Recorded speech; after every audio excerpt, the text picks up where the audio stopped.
Halo, selamat datang di channel Kaonime, channel yang membahas tentang alur cerita manga dan manhwa.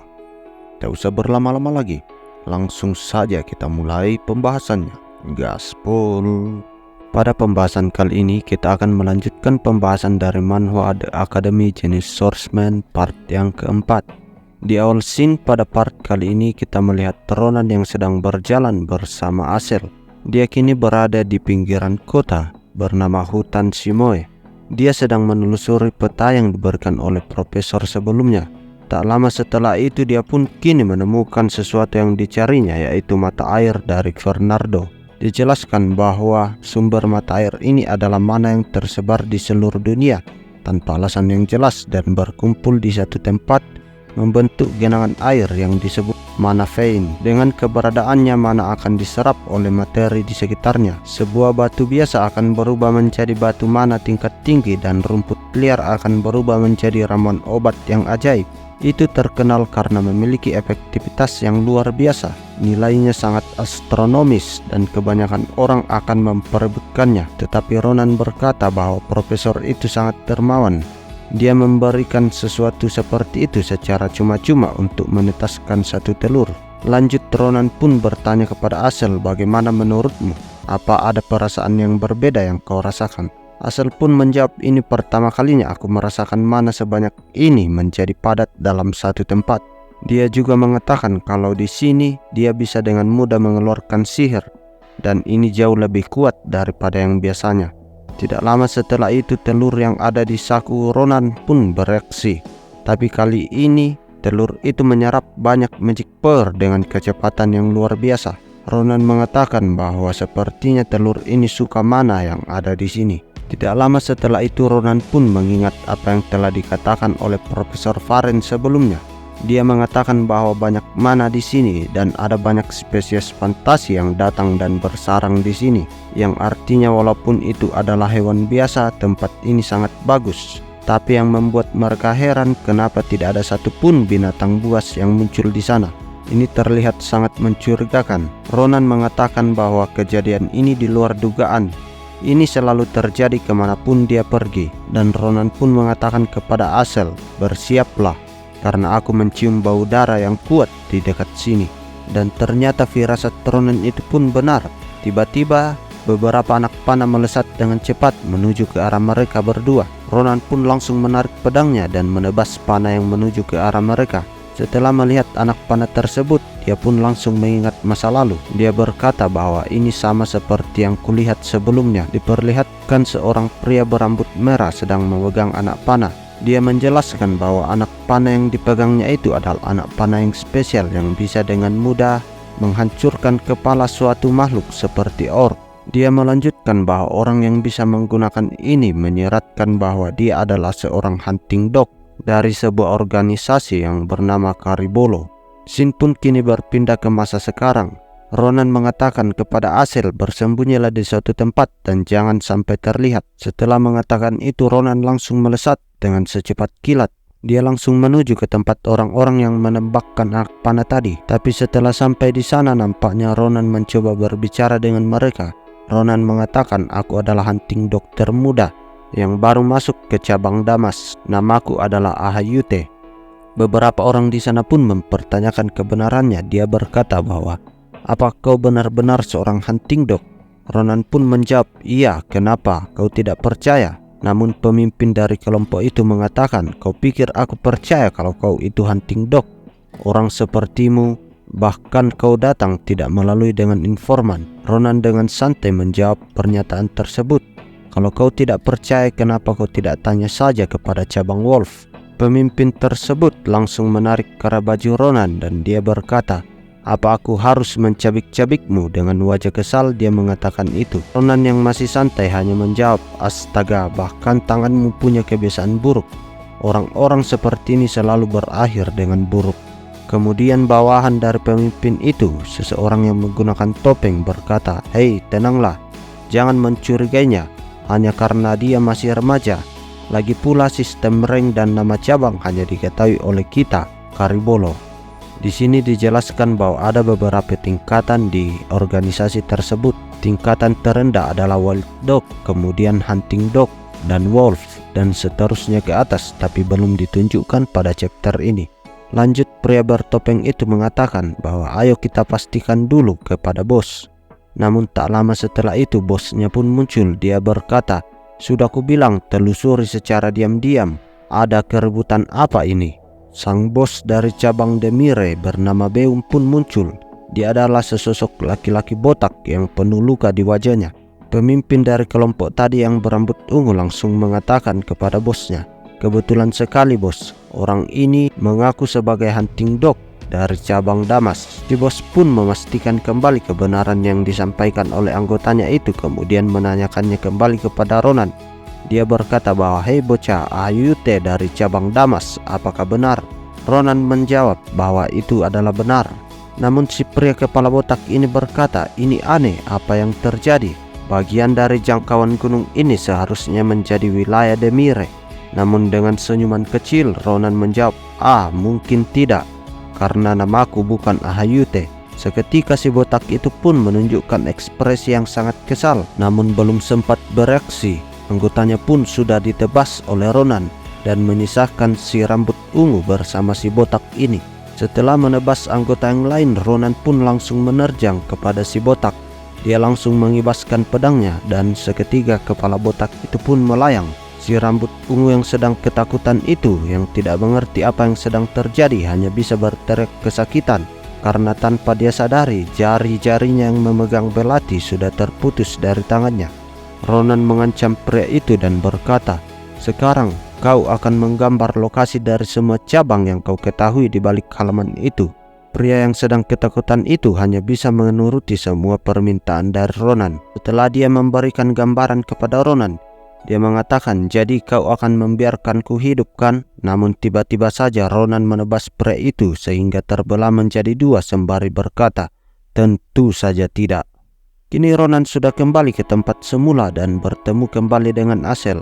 Asel yang melihat banyak mayat dari binatang-binatang buas di sana, kini hanya dapat muntah-muntah melihat pemandangan yang tidak mengenakan itu. Namun tiba-tiba Asel pun gemetaran sambil menunjuk sesuatu. Dia mengatakan, "Apa itu?" Tiba-tiba semua darah dari makhluk buas di sana bergumpal menjadi satu. Dan Ronan pun kini bersiaga. Dia bersiap untuk mengibaskan pedangnya.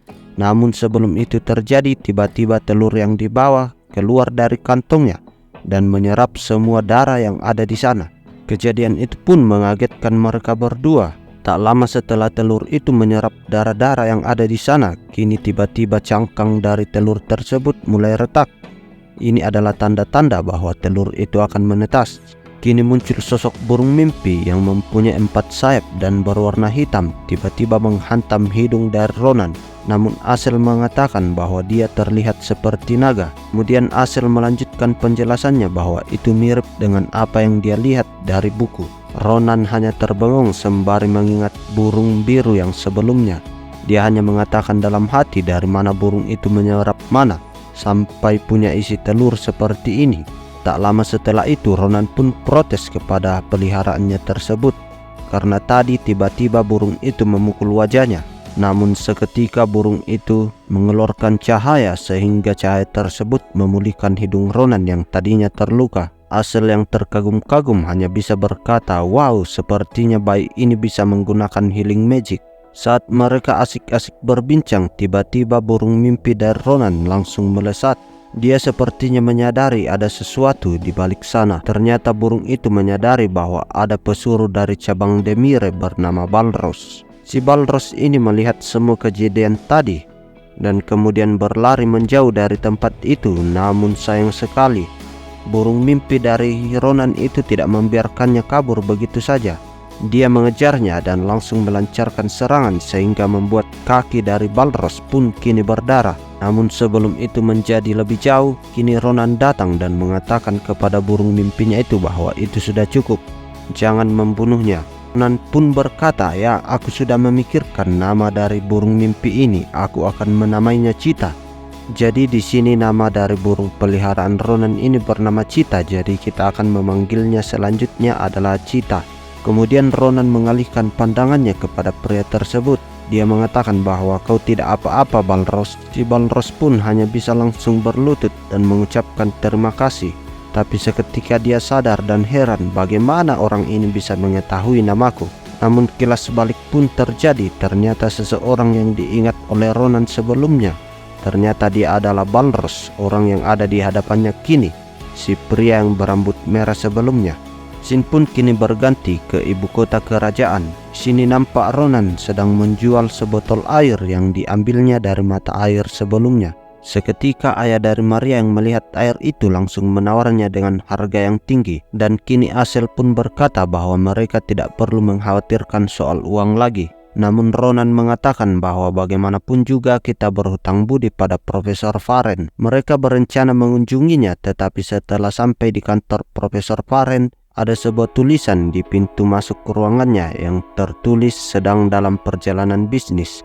Ternyata Profesor Varen sedang keluar dan Ronan pun mengatakan sayangnya dia pergi untuk perjalanan bisnis yang lama. Beberapa hari kemudian di jalur stasiun gerbong kota Valon, kini Airil sudah tiba di ibu kota kerajaan. Ternyata uang yang dihasilkan oleh Ronan sebelumnya digunakan sebagiannya untuk menyewa sebuah gerbong yang mewah untuk menjemput kakaknya. Namun setelah bertemu dengan Ronan, dia langsung mengkhawatirkannya dan mengatakan, kenapa badanmu semakin kurus? Apa kau tidak makan dengan teratur? Ronan yang menjawab, jangan khawatirkan itu. Kini Airil pun merasa lega. Ronan pun memperkenalkan Cita kepada kakaknya, sembari menjelaskan bahwa dia akan menjelajah bersamaku. Karena suatu kejadian, Ronan pun mengajak kakaknya berkeliling kota sembari tinggal di sebuah toko untuk membeli baju. Saat mereka akan keluar dari toko tersebut, tiba-tiba sesosok yang muncul di depan pintu menyapa Ronan. Ya, dia adalah Sulfen.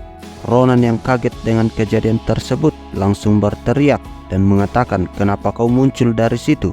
Apa kau penguntit?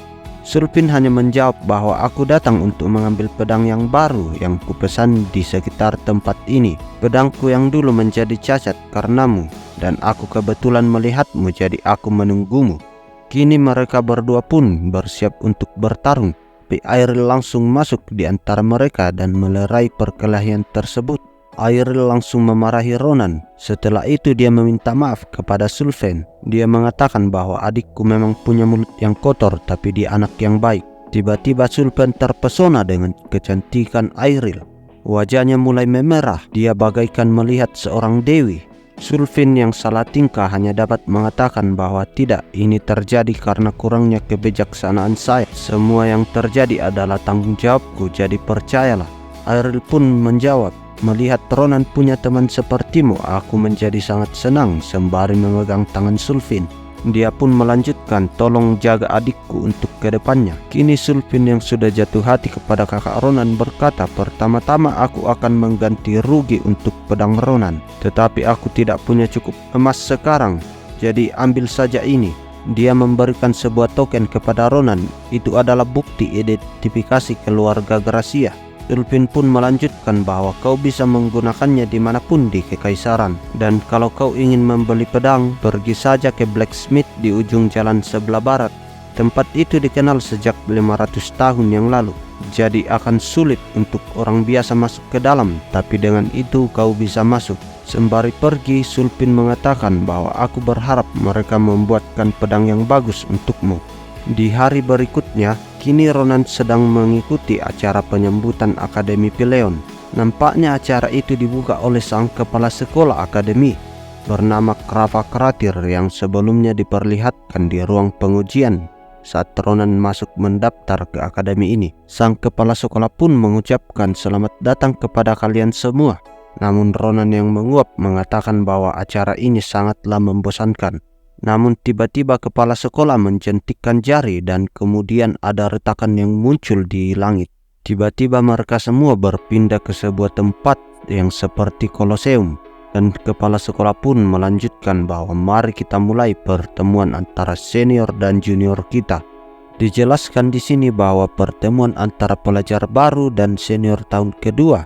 Lokasinya adalah tempat mereka pertama kali bertemu. Pertemuan itu diketahui beratmosfer berat. Hal itu juga merupakan event spesial dari Akademi Peleon. Event itu dijelaskan seperti ini, ranking pertama dan kedua adalah perwakilan dari murid baru, yang dimana itu adalah Ronan dan Sylvain. Dan setiap dari mereka akan memilih salah satu dari 4 murid tahun kedua yang memiliki gaya bertarung masing-masing. Mereka akan bertarung 1 lawan 1. Kepala sekolah pun mengumumkan bahwa hal penting dari event ini adalah berkaitan erat dengan instruktur Peleon. Bukan hanya soal profesor, tapi hubungan antara senior dan junior saat mereka mengetahui kelemahan satu sama lain.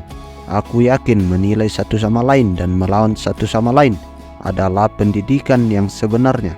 Pertarungan ini bersifat edukasi, dan melalui mereka setiap perwakilan angkatan aku bisa menunjukkan langkah pertama mereka. Tentu saja murid baru dapat memilih lawan mereka, dan mereka juga boleh menolak duel.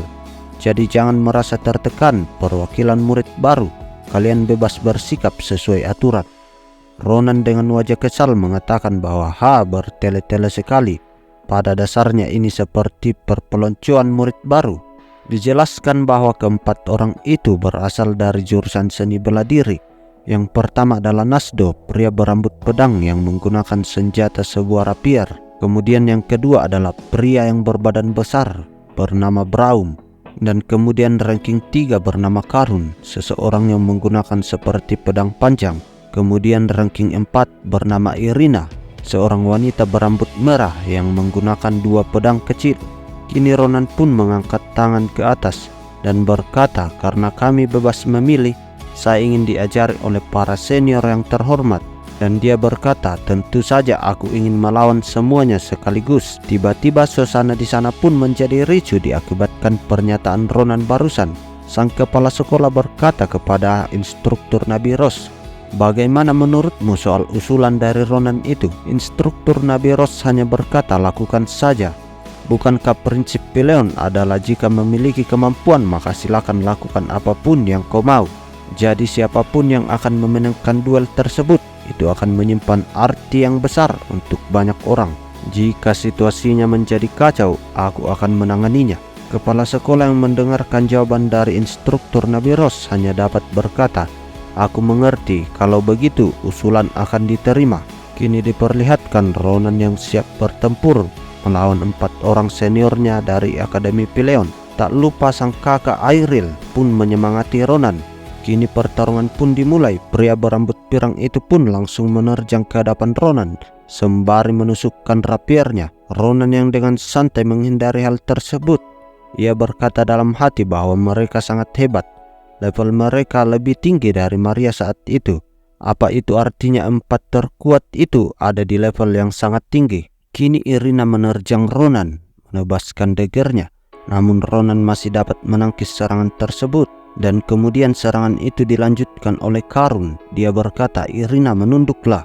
Dia menusukkan tombaknya kepada Ronan. Namun Ronan masih bisa menangkis serangan itu dan berkata kerja tim mereka bagus. Ronan pun terdorong ke belakang, tapi tanpa memberi celah. Si Braum kini sudah berada di belakangnya sembari mengangkat pedang besarnya dan siap untuk menebas Ronan. Ronan yang menganalisis keadaan di sekitar kini langsung menghindari semua serangan tersebut. Dan Irina hanya berkata, kenapa dia bisa secepat itu? Dan tanpa mereka sadari, Ronan sudah melesatkan sebuah serangan yang menghantam tubuh mereka.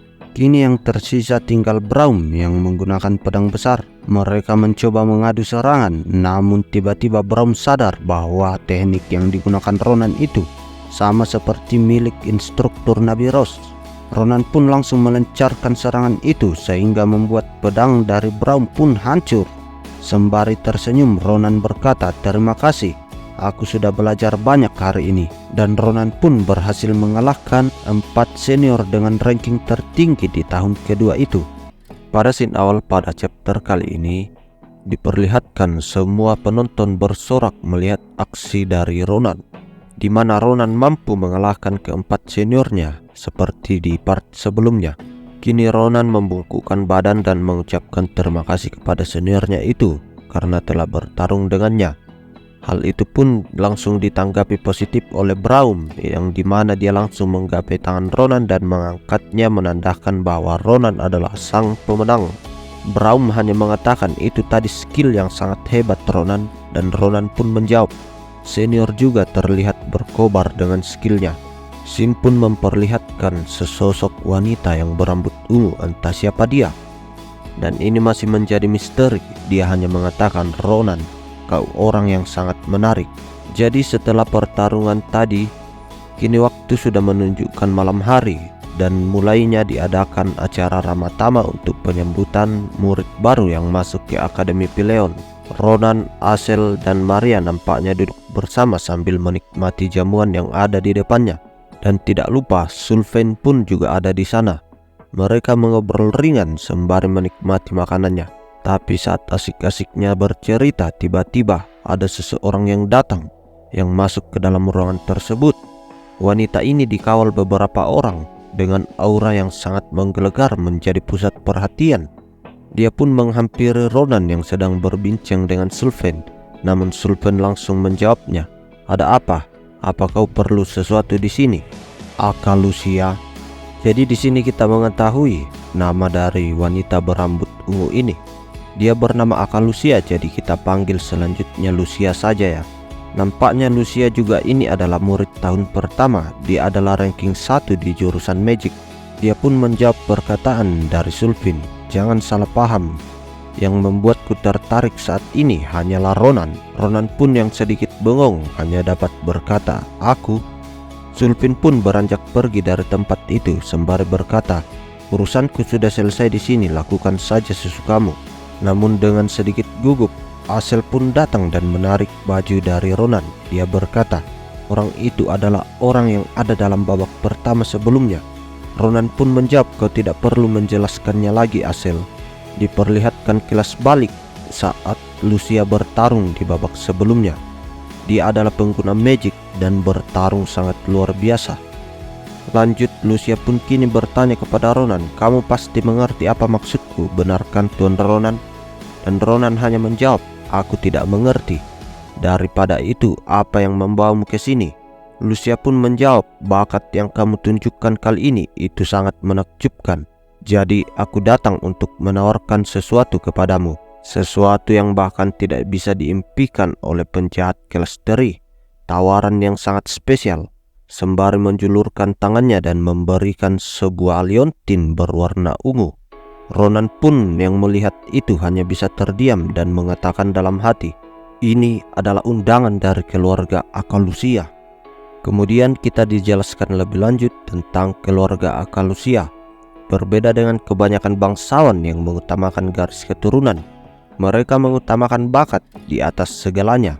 Mereka telah mendebutkan banyak individu berbakat, dan dengan begitu mereka mengamankan posisi mereka sebagai satu dari 2 tonggak kekasaran. Mereka menawarkan kesempatan bagi mereka yang menunjukkan potensinya untuk menjadi bagian dari keluarga mereka. Simbol dari kesempatan itu adalah sebuah liontin yang diberikan kepada Ronan. Itu adalah sebuah undangan menuju keluarga Akalusia. Kita kini kembali ke perbincangan antara Ronan dan Lucia. Kini Ronan mengatakan kepada Lucia, apa kau diizinkan untuk memberikan ini begitu saja kepada orang lain? Namun Lucia hanya menjawab, jika kamu mengeluarkan pertanyaan itu, berarti ini artinya kamu sudah tahu benda apa itu. Ronan pun hanya menjawab, ya aku mendengar tentangnya dari beberapa pengunjung. Namun yang sebenarnya adalah Ronan mengetahui hal itu dari Komandan Adesan. Komandan Adesan pernah menunjukkan liontin tersebut kepada Ronan di masa depan. Saat Ronan sudah menjadi tentara, Komandan Adesan menjelaskan kepada Ronan bahwa ini adalah undangan dari keluarga Akalusia dan hanya orang-orang tertentu saja yang dapat diundang masuk ke dalam keluarga tersebut. Dan tentu saja kamu harus lulus dari tes yang diberikan oleh kepala keluarga. Tapi seseorang yang sungguh berbakat seharusnya bisa mudah lulus dari ujian tersebut. Komandan Adesan pun mengatakan kepada Ronan, jadi ingat baik-baik Kopral Ronan, begitu kamu membayar dosa-dosamu melalui pencapaianmu di dalam perang, kamu sendiri mungkin akan menerima sebuah undangan, karena aku rasa kamu cukup berbakat. Shin pun kini memperlihatkan kembali Ronan dengan Lucia. Lucia pun mengatakan kepada Ronan, jika kamu sudah mengetahuinya, aku rasa tidak perlu menjelaskannya lagi. Aku harap kamu membuat keputusan yang bijak." Sembari pergi dari sana, Lucia mengatakan, "Bahkan jika kamu lahir sebagai binatang buas, jika kamu terlalu lama berkumpul dengan para domba, kamu akan menjadi sama seperti mereka." Setelah kepergian Lucia, Ronan pun mengatakan, "Orang-orang jenius selalu melakukan apapun yang mereka mau. Tapi hal ini cukup bagus karena aku sudah mempunyai metode komunikasi dengan keluarga akal Lucia." Scene pun kini berganti ke penjelasan tentang sistem akademik yang ada di Akademi Pileon. Di institusi ini mengutamakan kemampuan murid di atas segalanya. Tergantung pada nilaimu di sini, lingkunganmu bisa berubah drastis. Contoh yang sangat mewakili prinsip itu, salah satunya adalah sistem asrama. Sebuah tempat di mana murid rank menengah ditempatkan, bernama Asrama Netia Hall. Semua orang mendapatkan kamar yang bersih dan kantin kelas atas dan yang lainnya. Asrama ini merupakan asrama yang cukup bagus dengan semua fasilitas yang diperlukan. Di sisi lain, murid yang berada di peringkat 30% terbawah ditempatkan di Asrama Kratir Hall. Asrama ini terlihat sangat mengerikan dan terlihat seperti gubuk. Di hari pertama di Kratir Hall biasanya dimulai dengan teriakan para murid. Di sana diperlihatkan banyak murid yang protes dan mengatakan, "Kami harus tinggal di tempat tua dan kumuh seperti ini. Kami ini bangsawan, setidaknya kami membutuhkan beberapa pelayan." Namun instruktur yang ada di sana mengatakan bahwa, "Aku minta maaf, tapi tidak ada pegawai di sini." Satu ruangan isi 4 orang. Kantin, kamar mandi, dan toilet dipakai secara bersama-sama. Ya, itu adalah resiko jika nilaimu rendah di Akademi Pileon ini. Dan asrama yang terakhir adalah 10% dari murid teratas, termasuk Ronan, ditempatkan di Asrama Nabadoser Hall. Asrama ini terlihat sangat megah dan mewah. Diperlihatkan Ronan yang terkejut melihat kemewahan dari asrama ini. Ronan mengatakan bahwa mereka melakukan semua ini hanya untuk murid. Akademi ini memang akademi yang terbaik. Namun tiba-tiba Ronan melihat sebuah formulir yang berada di atas meja. Ronan pun lanjut mengisi formulir itu. Formulir yang diisi itu berfungsi untuk memilih jadwal kelas yang akan dilaksanakan. Ronan pun memilih banyak kelas dari yang tersedia di formulir itu. Sembari berkata, "Aku harus mengambil semua kelas yang aku inginkan." Namun beberapa hari kemudian saat kelasnya sudah dimulai, seorang instruktur mengatakan kepada Ronan, "Sudah berakhir, Ronan. Kau tidak perlu mengambil kelas di sini lagi." Dia adalah instruktur dasar swordsmanship kekaisaran bernama Abar. Namun Ronan mengatakan, "Apa maksudmu? Tapi kita kan baru saja mulai." Sembari tersenyum, instruktur itu hanya mengatakan, "Nak, itu yang mau aku katakan. Kita baru mulai, tapi kau sudah dengan sempurna mempraktikkan semua dasar dari teknik swordsmanship kekaisaran. Tapi tetap peraturan akademi yaitu untuk membiarkan seorang murid meninggalkan kelas begitu mereka sudah mempelajari semua yang ada di silabus. Jika kami mengizinkanmu tinggal, hal itu hanya akan membuat murid lainnya berkecil hati. Meskipun begitu, jangan jadi terlalu besar kepala. Tetap melangkah ke depan." Dan setelah itu kita diperlihatkan Ronan yang duduk termenung di pinggir sebuah danau. Dia meratapi nasibnya karena ternyata bukan hanya kelas swordsmanship kekaisaran. Di kelas-kelas yang lain seperti bowmanship, monster hunting, dan lainnya, Ronan pun langsung lulus di hari pertama pada kelas tersebut. Sehingga membuat Ronan menjadi stres di pinggir danau itu. Tapi di saat Ronan sedang pusing, seseorang tiba-tiba datang di belakangnya. Dia berkata, "Aku merasa aku pernah melihatmu. Tidakkah seharusnya kamu berada di kelas saat ini?" Ronan pun melirik orang tersebut. Ternyata orang itu adalah instruktur Nabi Rose. Sang instruktur pun melanjutkan perkataannya, "Aku mengerti, kamu ternyata sudah menyelesaikan semua kelasnya." Ronan menjawab, "Itu benar. Apa semua kelasnya akan sama seperti ini? Aku kira Pileon jauh lebih baik dibanding ini."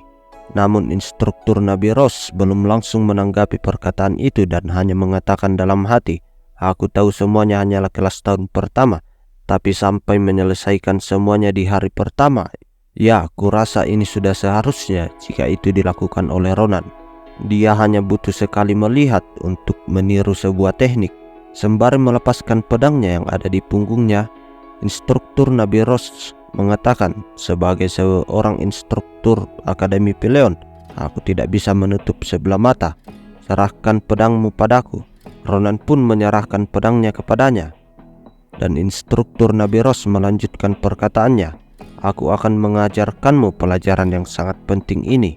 Ronan pun menjawab, kenapa kau mengambil pedangku? Namun tiba-tiba instruktur Nabi Ross melesatkan sebuah tebasan yang dahsyat. Dan seketika danau yang ada di belakang Ronan itu pun berguncang dan airnya menyembur ke atas.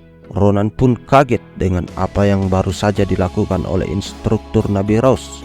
Namun instruktur Nabi Ross melanjutkan perkataannya, kurasa hanya itu yang bisa bongkahan besi ini lakukan. Hal seperti ini tidak bisa disebut sebagai sebuah senjata. Dia hanya akan mengurangi kekuatan pemiliknya. Dan lagi instruktur Nabi Ross mengatakan, perhatikan baik-baik sambil memasang kuda-kuda. Dia mencoba menarik pedangnya dari sarungnya dan melancarkan sebuah tebasan. Tiba-tiba saja danau yang ada di belakang dari Ronan itu pun bergejolak dan menimbulkan gelombang dahsyat yang sangat besar dari tebasan tersebut. Dan gelombang itu lebih dahsyat daripada sebelumnya. Instruktur Nabi Ross pun mengatakan kepada Ronan, apa kau paham sekarang? Apa kamu mengerti hal apa yang tidak kamu miliki? Di sini instruktur Nabi Ross mencoba memperlihatkan kepada Ronan perbedaan dari senjata yang bagus dan juga senjata yang buruk seperti yang digunakan oleh Ronan. Karena nampaknya Ronan berpikir selama ini senjata adalah sebongkahan besi yang dibuat menjadi tajam dan kuat untuk melawan musuh. Seharusnya senjata tidak akan hancur kapanpun digunakan. Tapi jika senjatanya hancur, seseorang hanya perlu membeli yang baru atau sama seperti barang habis pakai. Tapi setelah melihat yang ditunjukkan oleh instruktur Nabi Ross, seketika pandangan Ronan terhadap senjata pun langsung berubah dan mengatakan dalam hati bahwa itu konyol sekali. Hanya pedangnya saja yang berbeda, tapi itu tebasan yang sama dengan yang dilakukan sebelumnya. Akan tetapi perbedaannya sebesar ini.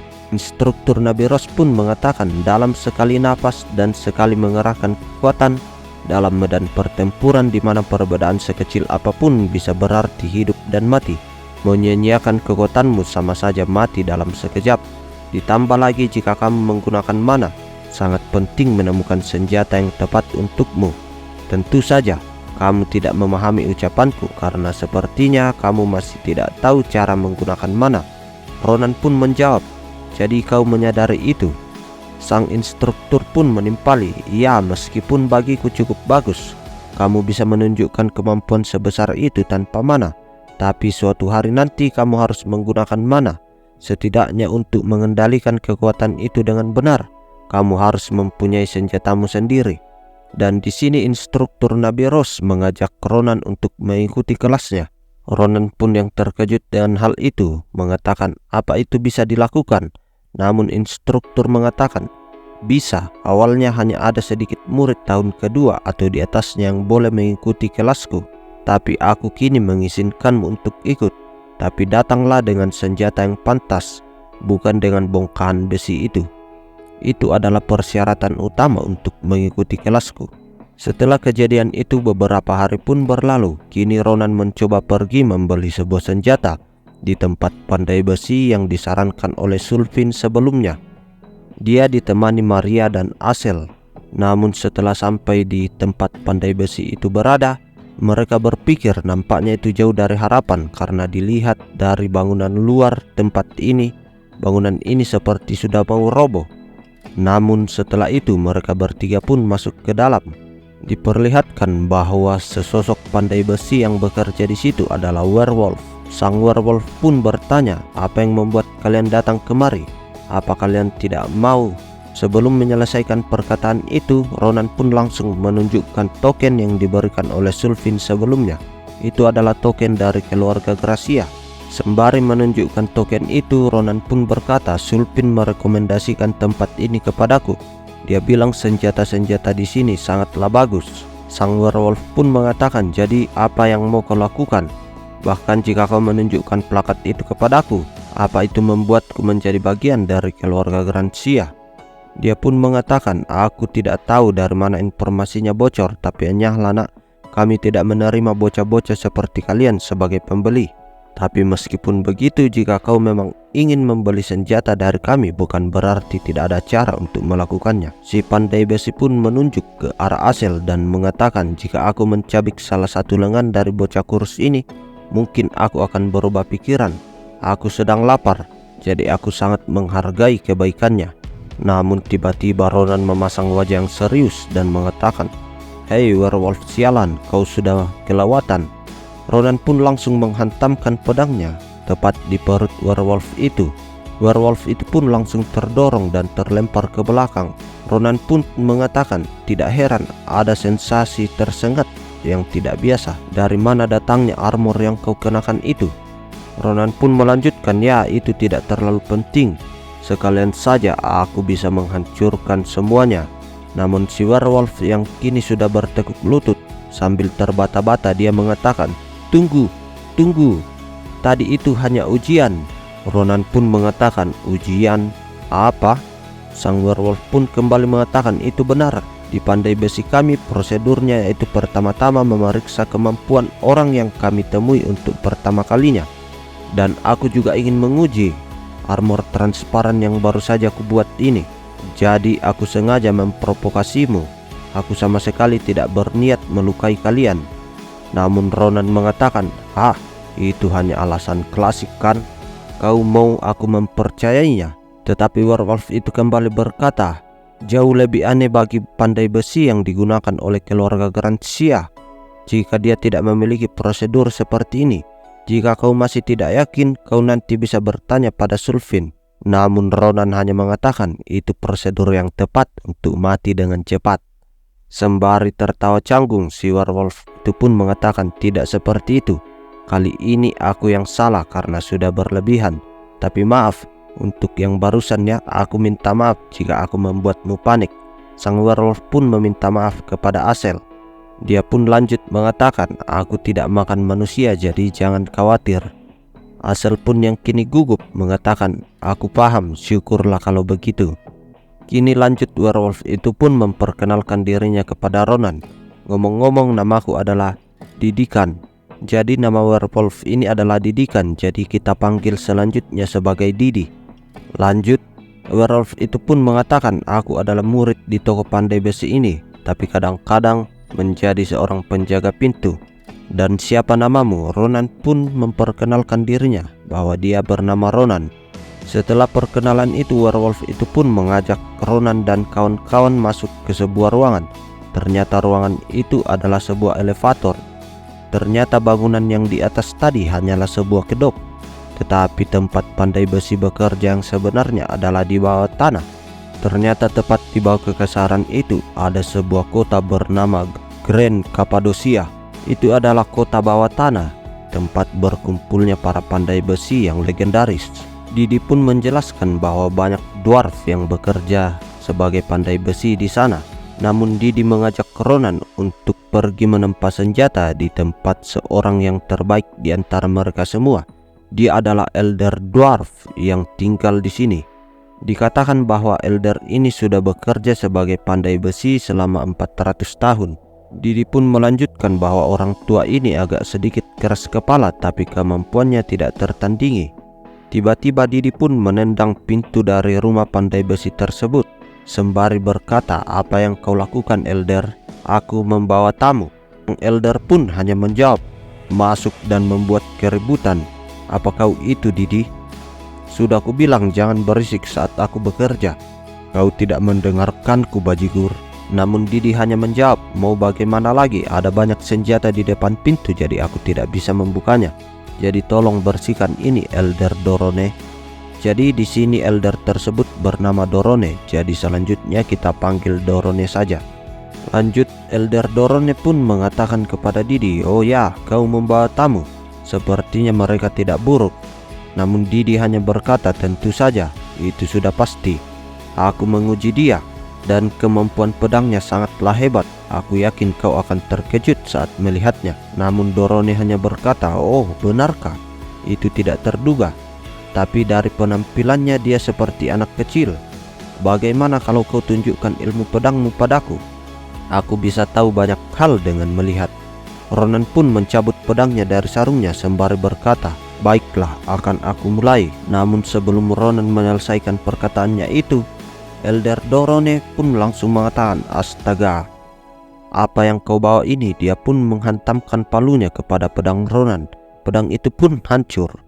Dorone pun melanjutkan, "Selama ini kau membawa ini sebagai senjata?" Ronan yang jengkel mengatakan, "Tunggu, apa yang kau lakukan, dasar tua bangka?" Namun Dorone hanya menunjuk ke arah sana. Dia menunjuk ke tumpukan pedang yang ada di bengkelnya tersebut dan mengatakan, "Ayunkan pedang yang ada di sana. Dengan pedang sampah itu aku tidak bisa merasakan skillmu dengan akurat. Aku juga akan memberikan pedang pilihanmu secara gratis, jadi jangan curang. Karena apapun pedang yang kau pilih akan 100 kali lipat lebih baik dari potongan sampah yang kau bawa sebelumnya." Kini Ronan pun sudah memilih pedang yang akan dia gunakan, namun dia berkata dalam hati, "Rasanya sangat berbeda, tapi apakah ini akan benar-benar berbeda?" Dia pun mengatakan kepada sang elder, "Bukan salahku kalau menghancurkan sesuatu." Namun sang elder hanya mengatakan, "Ya, lakukan saja dengan benar." Ronan pun langsung melakukan pergerakan sebuah tebasan. Pergerakan itu adalah pergerakan yang dilakukan oleh instruktur Nabi Ross sebelumnya. Namun tampaknya sang elder di sini menyadari pergerakan itu.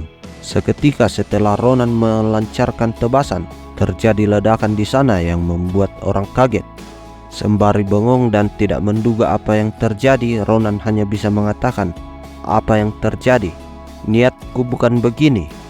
Namun Dorone hanya mengatakan, "Teknik itu adalah teknik Nabi Rose. Apakah kau mungkin adalah seorang muridnya?" Ronan pun menjawab, "Apakah kau mengenal instruktur Nabi Ross?" Sang elder pun mengatakan, "Tentu saja aku mengenalnya. Akulah yang membuat pedangnya. Pedang itu bernama The Sacred Sword Urusa. Itu adalah salah satu mahakarya yang pernah aku tempas selama hidupku." Dengan wajah yang ceria, Dorone pun menepuk pundak dari Ronan sembari berkata, "Aku sudah lama tidak melihat bakat yang seperti ini. Tapi ini juga masalah kalau kau terlalu berbakat. Akan sangat sulit untuk menempa pedang yang cocok untukmu, seperti yang kau tahu dari bagaimana pedang itu menangani ayunanmu. Material biasa tidak akan bisa menahan kekuatanmu.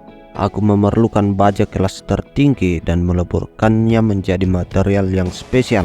Setidaknya aku harus memakai material tambahan dari Wyvern." Ronan pun menjawab, "Bagaimana kalau dengan ini? Aku tidak yakin, jadi aku terus membawanya." Ronan pun memberikan cangkang telur burung mimpi yang sebelumnya dia miliki. Dorone pun langsung menguji coba kekerasan dari material tersebut. Dia mengetokkan palunya kepada cangkang telur tersebut. Tapi apa yang terjadi? Cangkang telur itu tidak tergores sedikit pun.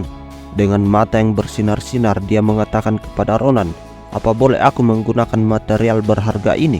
Ronan pun menjawab, "Tentu saja, lagi pula aku tidak memerlukannya." Dorone pun dengan semangat mengatakan, "Datanglah lagi 2 minggu ke depan, akan kuciptakan pedang terbaik di Kekaisaran." Ronan pun mengatakan, "Aku menantikannya." Scene pun berpindah ke beberapa hari kemudian. Terlihat Ronan yang sedang berjalan santai, dan kini dia sudah berada di depan Aula Galelion. Ronan mengatakan itu pasti tempat instruktur Nabi Ross mengadakan kelasnya. "Aku menunda kedatanganku karena dia ingin aku datang dengan senjata yang sebenarnya. Tapi kini aku punya pedang yang bisa dipakai untuk sementara." Namun saat Ronan berkata seperti itu, tiba-tiba muncul sosok instruktur Nabi Ross di sampingnya dengan aura yang menakutkan. Instruktur pun berkata, "Lama tidak jumpa Ronan, sepertinya aku sudah bilang kalau kau harus membawa senjata untuk menghadiri kelasku. Apa yang tiba-tiba membuatmu datang ke sini?" Sembari menarik telinga Ronan, instruktur Nabi Ross pun mengajak Ronan ke pusat duel. Nabi Ross pun memperkenalkan Ronan kepada teman-teman sekelasnya. Ronan pun dengan membungkukkan badan memperkenalkan dirinya.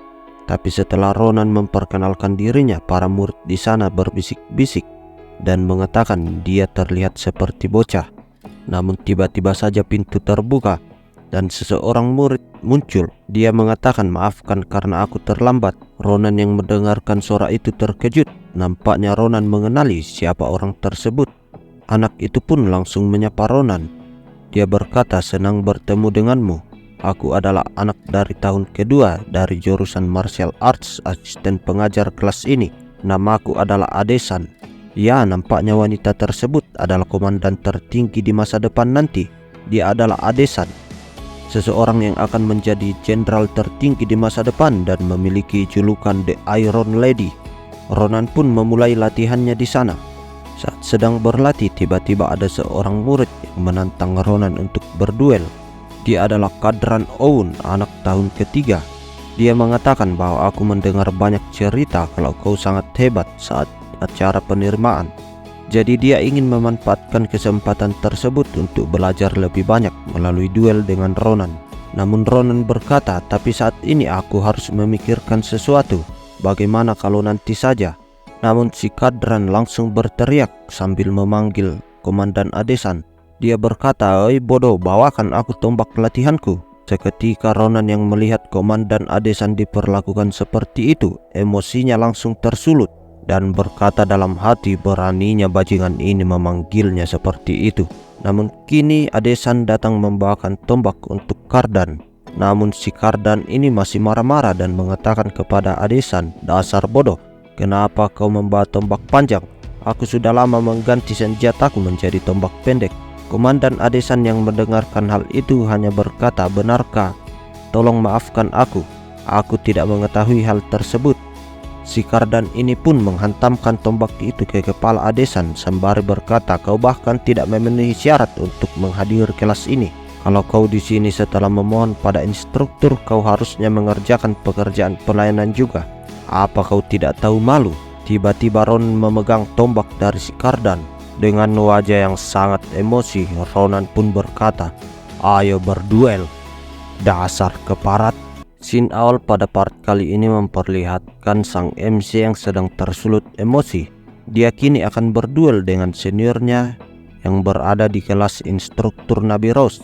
Sang MC pun langsung melancarkan serangan tusukan. Namun nampaknya tusukan itu masih dapat ditahan oleh sang senior. Tapi meskipun begitu, tubuh dari Kardan masih saja terdorong ke belakang. Dan tombak yang telah digunakan oleh Kardan terpotong menjadi dua. Kardan pun emosi dan membalas serangan yang telah dilancarkan oleh Ronan. Namun Ronan dengan santai menebaskan pedang kayunya, dan seketika tombak yang digunakan oleh Kardan pun terpotong-potong menjadi bagian kecil. Dan tidak hanya sampai di situ, Ronan pun melanjutkan serangan pedangnya yang bertubi-tubi yang menuju ke arah badan dari Kardan. Kini kondisi Kardan pun sedang babak belur dan mulai kehilangan kesadaran akibat dipukuli oleh Ronan. Dia pun tumbang dan Ronan mengatakan, "Bersyukurlah ini adalah akademi. Jika kita bertemu di luar, kau sudah akan mati sekarang." Murid-murid lain yang melihat kejadian itu hanya bisa ketakutan melihatnya. Dia hanya dapat berkata, "Apa? Kardan dikalahkan dengan mudah?" Ronan pun ingin melanjutkan pertarungan tersebut kepada seseorang yang berada di sana. Dia berkata, "Majulah kalian." Namun sebelum itu terjadi, Komandan Adesan langsung menghalangi Ronan bahwa ini sudah cukup, hentikan itu. Namun Ronan tidak menghiraukan perkataan dari Komandan Adesan tersebut. Namun seketika aura yang kuat muncul dan berkata, "Hentikan Ronan." Ya, dia adalah instruktur Nabi Rose. Dengan aura tekanan yang kuat berbentuk seperti ular, Ronan mengatakan dalam hatinya, "Jangan-jangan ini adalah aura instruktur Nabi Rose sesuai dengan julukannya, Sang Unprecedented Sword Saint." Instruktur Nabi Rose pun mengatakan, "Sebagai orang yang bertanggung jawab di kelas ini, aku tidak mengizinkan penyimpangan lebih jauh dari ini." Namun Ronan menjawab, "Saya pikir tidak mungkin Anda tidak tahu soal bagaimana asisten pengajar Anda diperlakukan. Apa Anda hanya melihat saja dari garis samping meski Anda sudah tahu?" Instruktur Nabi Rose pun menjawab, "Ini adalah masalah antara asistenku dan diriku. Ini bukanlah urusanmu. Jadi ini peringatan terakhir untukmu, Ronan. Hentikan." Ronan pun yang berkeringat diakibatkan oleh tekanan aura dari sang instruktur.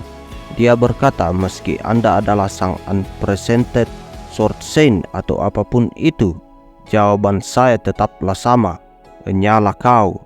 Sang instruktur pun mengatakan, kalau begitu tidak ada cara lain. Sang instruktur pun langsung menyerang Ronan dengan aura yang sangat kuat bernama Laminating Snake. Tiba-tiba kita diperlihatkan tentang kilas balik dengan apa yang terjadi antara Ronan dan Komandan Adesan. Seketika Ronan pun terbangun di tempat tidur dan kini sudah dirawat oleh Komandan Adesan. Ternyata kejadian tersebut hanyalah sebuah mimpi dari Ronan. Ronan yang berpura-pura bodoh mengatakan, bukan apa-apa. Ngomong-ngomong, apakah ini di klinik? Adesan pun menjawab, ya, instruktur memintaku membawamu ke sini. Dan juga Adesan menyampaikan pesan dari instruktur Nabi Ros. Dia mengatakan bahwa aku akan mengoreksi sikapmu yang kutunjukkan selama kelas tambahan hari ini. Ronan yang berkeringat dingin hanya bisa berkata dalam hati, sial. Ronan pun melanjutkan. Dia mengatakan kepada Adesan, kau menerima semua sikap yang diperlakukan kepadamu, tetapi kau tidak marah sama sekali. Adesan hanya menjawab, kalau yang kau maksud itu, aku harap kamu tidak salah paham. Alasan kenapa instruktur bersikap seperti itu karena aku yang memintanya. Itu karena aku menikmati hak istimewa yang tak layak kudapatkan. Awalnya aku harus mencapai level Sword Expert untuk bisa menghadiri kelas itu. Tapi meski sudah izin untuk tidak masuk selama 1 tahun, aku cuma bisa mengendalikan mana sedikit saja. Ronan pun berkata dalam hati, apa? Itu mustahil. Jenderal yang dulu bisa menggunakan aura yang sehebat itu, ternyata ada saat di mana situasinya seperti ini. Lanjut Adesan pun menjelaskan, jadi secara terpisah aku meminta tolong pada instruktur untuk menutup mata atas perlakuan apapun yang diberikan murid lain kepadaku, karena aku tidak ingin membebaninya. Di saat dia sudah menerimaku sebagai asisten pengajar, saat aku menikmati hak istimewa semacam itu, tentu saja aku harus membayar harga dengan menahan segala perlakuan buruk yang diberikan kepadaku. Dan Komandan Adesan pun mengucapkan terima kasih kepada Ronan atas apa yang dia lakukan hari ini. Ronan pun berkata kepada Adesan, apa mungkin alasan kau sampai berbuat sejauh ini adalah karena kau ingin menjadi seorang jenderal? Adesan pun terkejut mendengarkan hal itu. Dia hanya bisa menutup mulut sembari berkata, kenapa kamu tahu? Apakah sejelas itu? Ya, memang kemampuanku masih sangat kurang, jadi aku belum bisa bilang dengan percaya diri. Tapi cita-citaku adalah menjadi seorang jenderal di kekaisaran ini. Sembari berdiri dan ingin pergi dari tempat itu, Adesan pun mengatakan kepada Ronan, sebelum kembali istirahatlah dulu yang cukup. Ronan pun menjawab, ya, aku paham. Terima kasih sudah mengawasiku. Sampai jumpa lagi di kelas berikutnya. Beberapa hari pun berlalu setelah kejadian itu. Kini nampak Ronan bersama Asel dan juga Maria sudah berada kembali di Blacksmith Kapadosia. Ronan kemari setelah menerima surat dari Dorone. Namun setelah masuk, tidak ada satupun orang di dalam bengkel itu. Ronan pun marah-marah dan mengamuk sambil menendang helm besi yang ada di sana. Mereka bertiga pun masuk ke dalam elevator dan menuju ke bawah tanah. Tapi setelah sampai di bawah, ternyata apa yang terjadi di sana? Kota di sana pun sudah terbakar. Ini adalah kejadian yang mengejutkan bagi Ronan. Dia hanya berkata, sebenarnya apa yang terjadi di sini? Namun Asel menunjuk sesuatu. Itu adalah Rock Giant. Rock Giant itu mengejar dwarf pandai besi yang ada di sana. Ronan pun berkata, Rock Giant, kenapa monster semacam itu ada di sini? Asel pun menjawab, sepertinya mereka hampir mengejar orang-orang itu. Kita harus apa? Kalau membantu pasti sulit. Ronan pun menjawab, menurutmu harus apa lagi? Seketika Ronan menggendong Asel dan bersiap untuk menuju ke medan pertempuran sembari berkata, Maria, kau kembali dan pergilah mencari bala bantuan atau siapapun yang bisa membantu. Ronan pun langsung melesat ke tempat Rock Giant itu berada sembari dibantu oleh Asel dengan menggunakan sihir telekinesisnya. Diperlihatkan Rock Giant itu sudah menggapai para dwarf di sana. Dia bermaksud menghancurkan para dwarf di sana, tapi seketika cahaya merah langsung melesat dan memotong tangannya. Ya, itu adalah Ronan yang datang dengan begitu epiknya menyelamatkan para dwarf yang ada di sana. Sembari menoleh ke arah Rock Giant itu, Ronan berkata, kalian datang di hari yang salah. Dasar batu-batu bodoh. Tidak tinggal diam, Rock Giant pun itu melancarkan tinjunya kepada Ronan. Namun dengan sangat cepat Ronan menghindari serangan itu dan melesat menebas kepala dari Rock Giant itu sehingga batu-batu itu tercerai-berai. Setelah mengalahkan salah satu Rock Giant yang ada di sana, kini Ronan meminta informasi lebih detail kepada dwarf yang tadi dikejar oleh Rock Giant itu. Setelah mengetahui beberapa informasi bahwa tujuan yang sebenarnya dari Rock Giant itu adalah mengambil dan membawa para dwarf yang ada di sana, dan Ronan pun juga mengetahui bahwa Didi pergi mengejar para Rock Giant itu dan mencoba menyelamatkan para dwarf itu. Kini Ronan pun bersiap untuk mengejar Didi dan mencoba menyelamatkan para dwarf yang telah ditangkap. Kini diperlihatkan sosok Dorone yang sedang memeluk pedang, sebuah mahakarya yang dia ciptakan untuk diberikan kepada Ronan, dan juga di sana ada Didi yang mencoba melindunginya. Tetapi kini Didi sudah terluka di bagian dadanya. Tapi meskipun dalam keadaan terluka, Didi masih sanggup bertahan dan bertarung melawan Rock Giant itu. Tapi seketika saat mereka sudah mulai terpojok, cahaya merah yang melintas pun datang dan menebas semua Rock Giant yang ada di sana. Dan dari balik cahaya merah itu terdengar suara, "Kerja bagus Didi." Ya, siapa lagi yang berkata seperti itu selain sang MC kita? Dia adalah Ronan yang muncul dengan epik. Dia mengatakan kepada Didi, "Serahkan sisanya kepadaku dan istirahatlah saja." Ronan ternyata berhasil datang tepat waktu dan menyelamatkan dua orang tersebut. Mereka pun mengobrol dengan Ronan yang sudah ada di sana.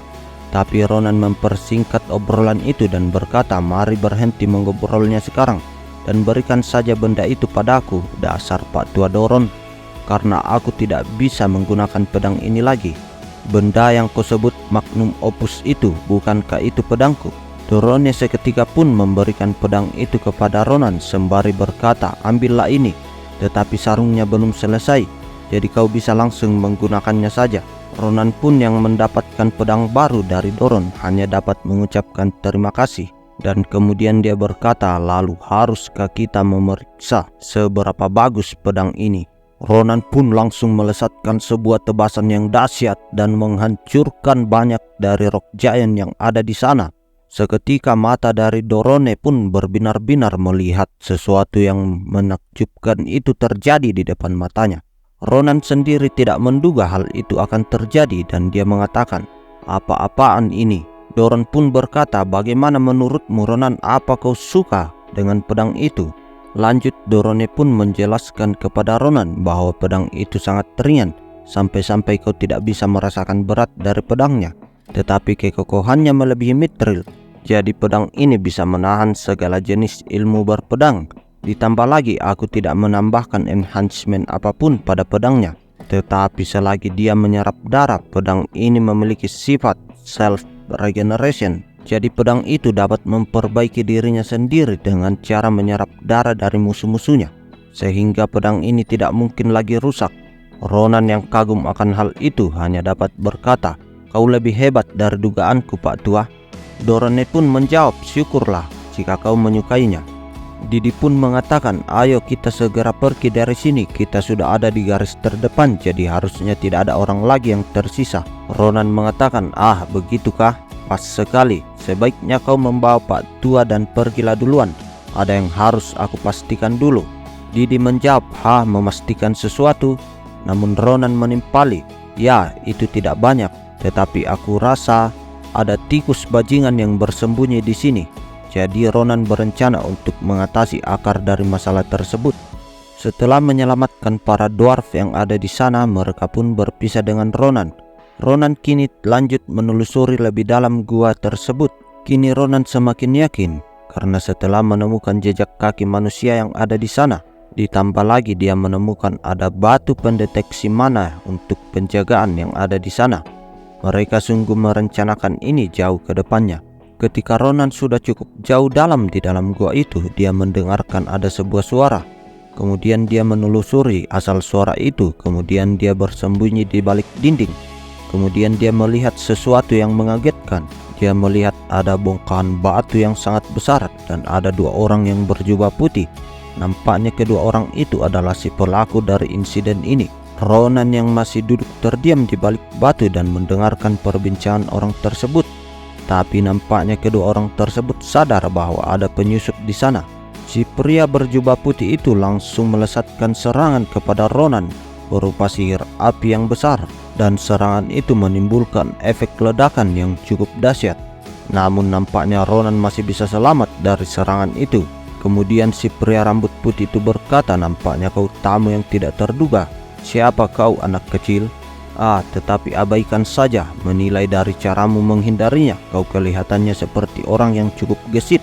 Pertama-tama haruskah kita ikat dulu kedua kakimu? Si rambut putih itu pun kembali melancarkan sebuah serangan berupa tombak api yang menuju ke arah Ronan. Ronan pun yang melihat serangan itu hanya dapat berkata dalam hati, materialisasi sihir seukuran ini dalam waktu singkat, mereka bukan orang biasa.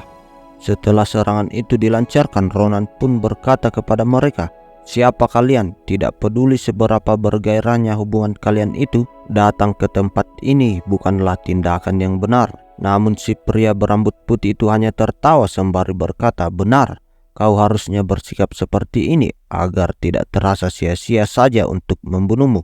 Namun teman yang berambut pirang di sampingnya berkata, kita hanya membuang-buang waktu, Edwon. Dan si rambut putih pun menjawab perkataan dari temannya itu, mari kita nikmati hiburannya dulu, Cirilla.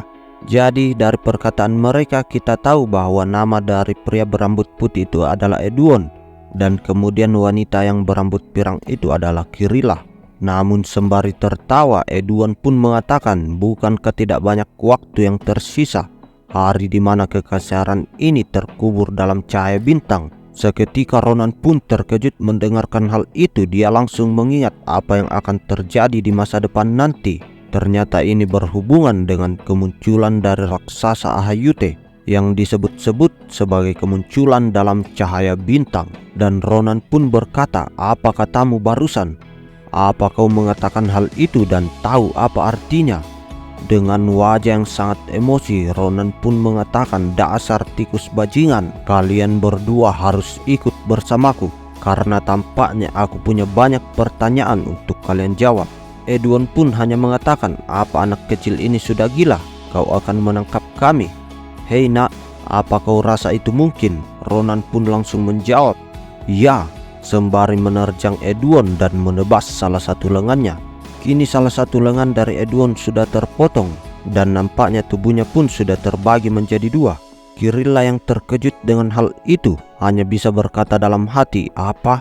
Edwon tidak bisa bereaksi sama sekali. Tetapi tiba-tiba saja Ronan pun langsung menggapai leher dari si wanita itu.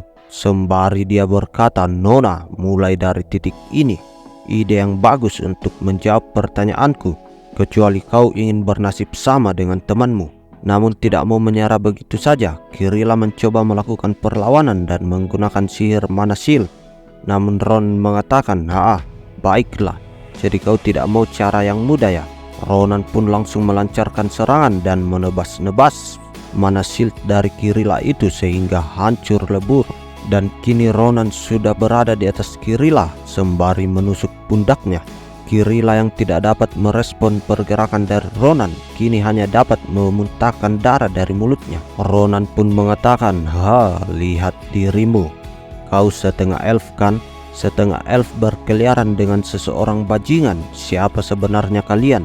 Namun yang tak disangka-sangka, sebuah serangan dari belakang yang dikeluarkan oleh Edwon yang tadi sudah tertebas, ternyata dia belum mati. Serangan itu begitu dahsyat, bernama Explosion. Ronan pun langsung menangkis serangan itu dan berkata, ini aneh, bukankah aku sudah memotongmu tadi? Apa yang terjadi?